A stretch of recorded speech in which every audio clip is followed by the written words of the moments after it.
Yo guys, ketemu lagi dengan kita di sini ya, masih di segmen Sekelebat Info, di mana nanti di sini kalian bisa dapetin info terbaru dan terpanas tentunya guys. Oke, hari ini di tanggal 26 ya, di bulan Agustus 2023, dan seperti biasa, tidak bosan-bosannya kita selalu ingatkan buat teman-teman semua untuk selalu mematuhi protokol kesehatan dimanapun kalian berada ya. Apalagi di keramaian guys, karena di luar sana banyak sekali virus-virus dan juga penyakit yang mengancam kesehatan kita. Oke, kita langsung saja yang melihat bagaimana update dari global crypto market cap seperti yang terlihat di sini ya, mengalami penurunan di 1,5%, dan tentu saja ini adalah efek kontribusi dari Bitcoin dan juga teman-temannya ya.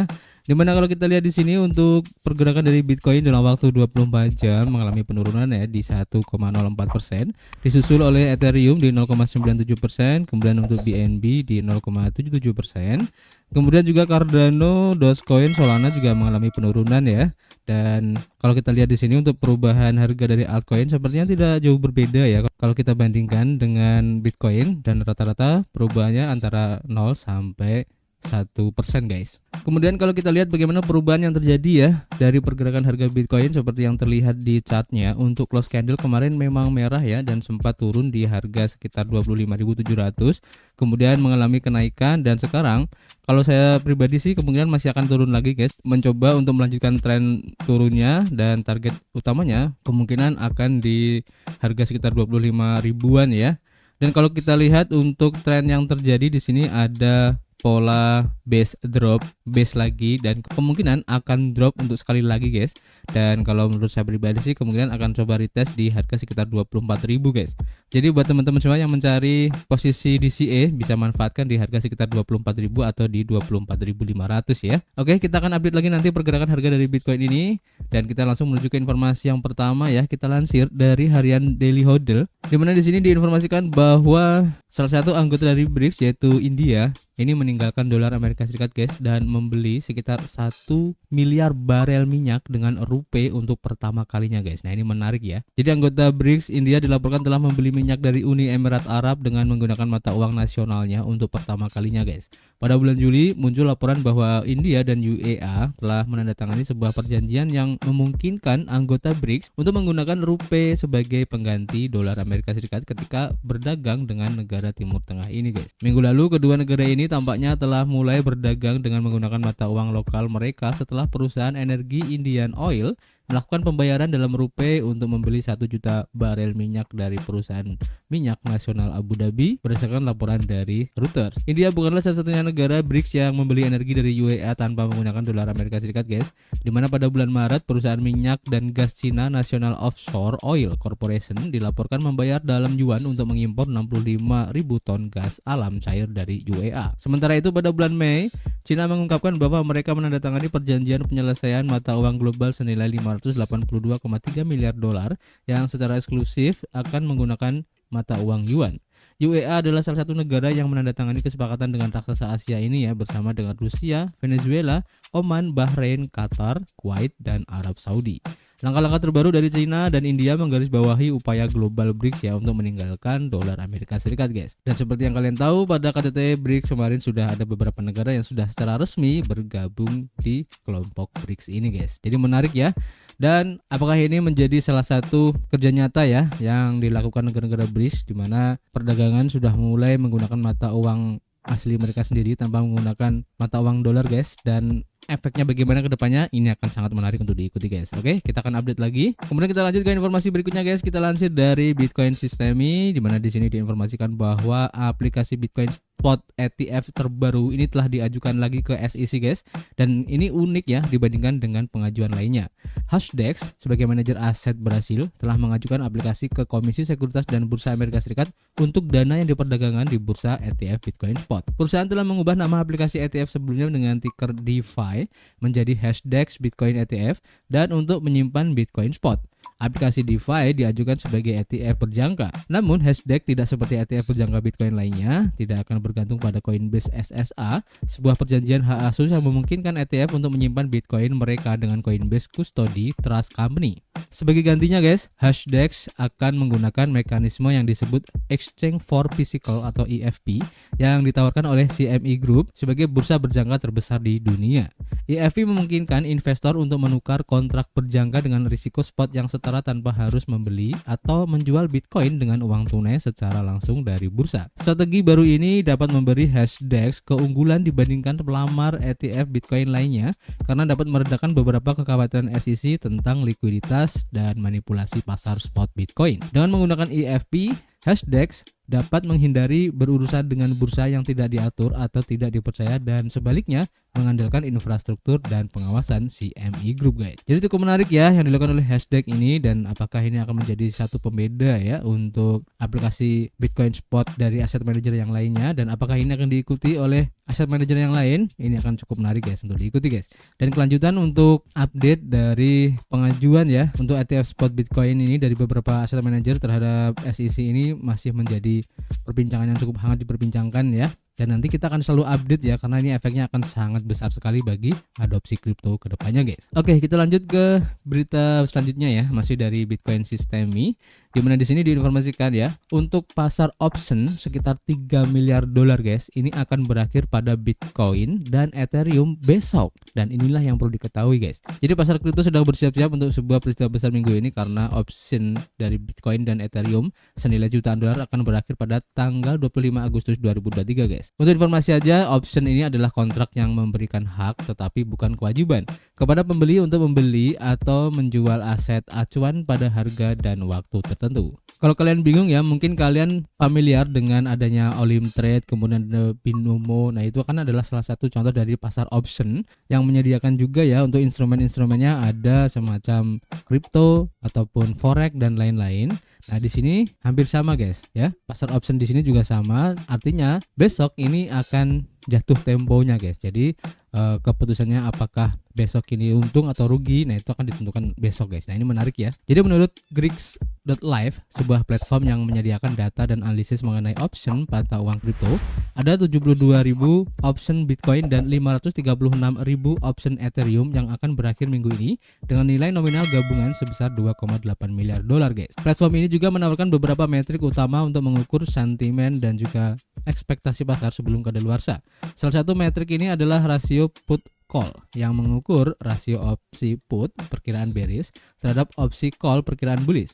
Rasio put call yang rendah mengindikasikan bahwa lebih banyak investor yang berinvestasi lebih banyak pada kenaikan harga daripada penurunan. Sedangkan rasio put call yang tinggi mengindikasikan sebaliknya, guys. Pada saat artikel ini ditulis ya, tingkat put call untuk option Bitcoin adalah 0,55 dan untuk option Ethereum adalah di 0,39. Ini menunjukkan bahwa pasar lebih bullish ya daripada bearish untuk kedua mata uang kripto tersebut, guys. Metrik lainnya adalah titik kerugian maksimum yang merupakan tingkat harga yang akan menyebabkan kerugian paling besar bagi pemegang option pada saat kadaluarsa. Titik kerugian maksimum dihitung dengan menambahkan nilai eigen dari semua option yang untung, di mana opsi dengan pengembalian positif dan menemukan harga yang meminimalkan nilai ini, guys. Titik kerugian maksimum untuk option Bitcoin adalah di 28.000 dolar ya, sedangkan untuk option Ethereum adalah di 1.800 dolar, guys. Ini berarti bahwa jika harga Bitcoin dan Ethereum menetap pada level ini pada saat kadaluarsa, maka sebagian besar pemegang option akan mengalami kerugian atau menghasilkan keuntungan minimal, guys. Namun Greeks.live juga mengatakan ya bahwa dia memprediksi bahwa Bitcoin dan Ethereum kemungkinan akan menjauh dari titik kerugian maksimum dan pulih setelah opsi berakhir, guys. Analisis juga mencatat bahwa level 26.000 dolar telah menjadi level support yang kuat untuk Bitcoin, guys. Jadi intinya pasar option ini selain derivatif dan juga spot, ini juga menjadi salah satu penggerak ya dari market. Karena itu, guys, pasti ada sedikit banyak ya untuk pengaruhnya baik terhadap Bitcoin ataupun Ethereum. Dan kita lihat aja besok ya nanti seperti apa efeknya, guys ya. Kita lanjut ke informasi berikutnya ya, kita lansir dari Cointelegraph, dan di sini berhubungan dengan PYUSD ya dari PayPal, di mana stablecoin PYUSD ini berjuang dengan adopsi awalnya, guys. Ini berdasarkan informasi dari Nansen ya. Stablecoin PayPal yang baru saja dirilis yaitu PayPal USD menghadapi tantangannya untuk mendapatkan daya tarik. Demikian ungkap data dari on-chain, dan menurut temuan dari perusahaan analisis blockchain Nansen, sekitar 90% dari PayPal USD PYUSD mengalami penurunan ya saat ini yang disimpan di dompet penerbit stablecoin Paxos Trust. Kepemilikan di dompet tertukaran kripto mencapai hampir 7% dari total pasokan, dan menurut laporan tersebut dengan saldo di Kraken, Get.io dan Crypto.com, penyerapan di antara apa yang disebut investor uang pintar, istilah yang digunakan untuk menggambarkan investor yang berpengetahuan luas atau profesional, ini dapat diabaikan. Debut stablecoin PayPal pada awal Agustus meningkatkan ekspektasi yang tinggi ya dalam industri kripto, dan pada saat itu stablecoin ini diyakini akan mendorong adopsi yang lebih luas dan memperkenalkan mata uang kripto kepada masyarakat untuk pertama kalinya.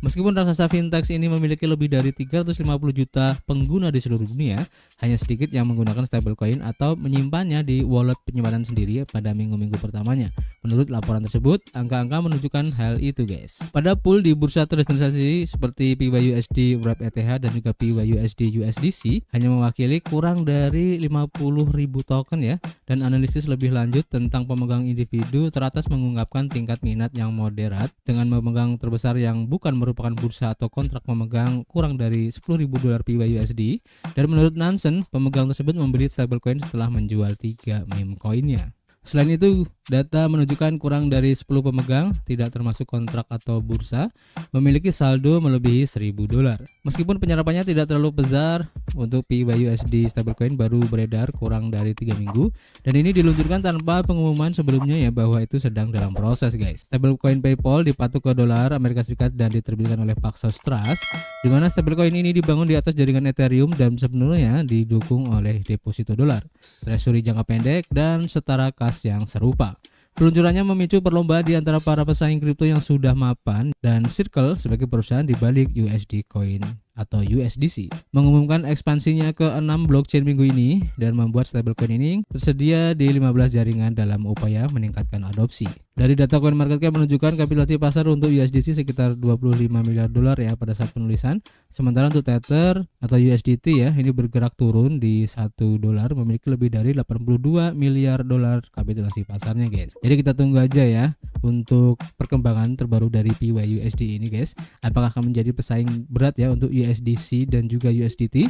Ini cukup menarik juga guys untuk diikuti ya. Kita lanjut ke informasi berikutnya. Kita lansir dari harian CoinDesk, di mana di sini diinformasikan bahwa Visa dan Mastercard ini kayaknya menjauhkan diri ya dari Binance, tapi tidak mungkin merugikan pertukaran kripto ini guys. Ini berdasarkan kata dari para ahli ya. Jadi keputusan ini muncul hanya beberapa minggu setelah Binance bergulat dengan berbagai tantangan hukum di Amerika Serikat, di mana raksasa pembayaran Visa dan Mastercard memutuskan hubungan mereka dengan Binance. Tidaklah mengejutkan ya, karena perusahaan bergulat dengan tantangan hukum baru-baru ini, tetapi tidak mungkin merusak pangsa pasar bursa kripto tersebut guys. Departemen Kehakiman Amerika Serikat juga sedang menyelidiki bursa tersebut dan dilaporkan sedang mempertimbangkan untuk menuntut Binance atas tuduhan penipuan.